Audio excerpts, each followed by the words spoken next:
साहब, क्या आप भी समर्थन करते हैं इस तरह की गाली गलौज का? अंजना जी, मैं बहुत दुख के साथ इस पूरे स्टेटमेंट की भर्त्सना करता हूँ, इस गाली की भर्त्सना करता हूँ। जो जिस व्यक्ति ने भी ये गाली दी है वो हमारे प्रधानमंत्री का अपमान किया है, पूरे देश का अपमान किया है।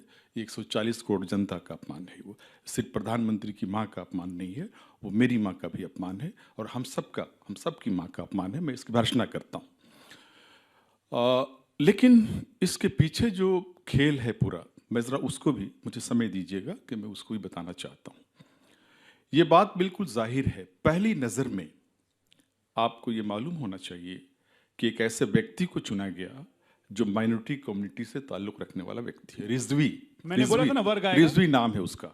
मुझे बोलने दीजिए, आपकी छटपटाहट में समझ सकता हूँ। रिजवी नाम है उसका।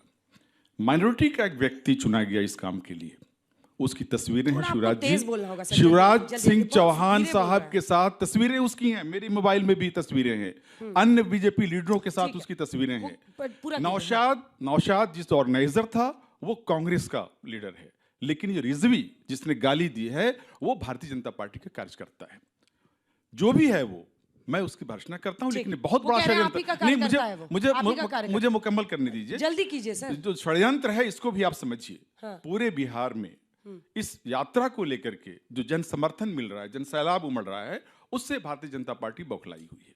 पूरी कोशिश, 10वां दिन है, पूरी कोशिश ये हो रही है कि उस पूरे यात्रा में जो जिस तरह जन समर्थन आ रहा है उस पर पानी फेर दिया जाए और बिहार में एक सांप्रदायिक उन्माद पैदा करके इलेक्शन जीत लिया यात्रा जाए। की सफलता पूरा खेल इसके पीछे वही है, उसके पीछे पूरा खेल वही है।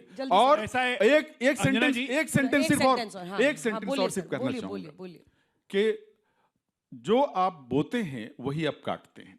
2014 से पहले जितने प्रधानमंत्री हुए इस देश के सम्मानित, उनमें से किसी की भाषा आप एक शब्द सुना दीजिए, किसी के खिलाफ गाली नहीं इस्तेमाल हुआ था।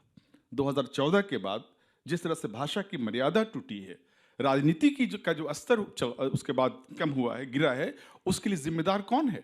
जिस तरह की भाषाएं अपोजिशन के लिए, एक ऐसी महिला के लिए इस्तेमाल की गई, जर्सी गाय, बार बाला, और राहुल गांधी के लिए हाइब्रिड बछड़ा, 50 करोड़ की गर्लफ्रेंड, ये सारे शब्द किसने इस्तेमाल किए?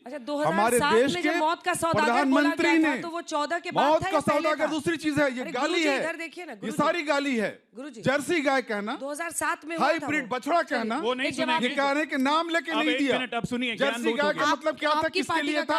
हाइब्रिड बछड़ा किसके लिए इस्तेमाल किया गया था? 50 करोड़ गर्लफ्रेंड के लिए इस्तेमाल किया गया था।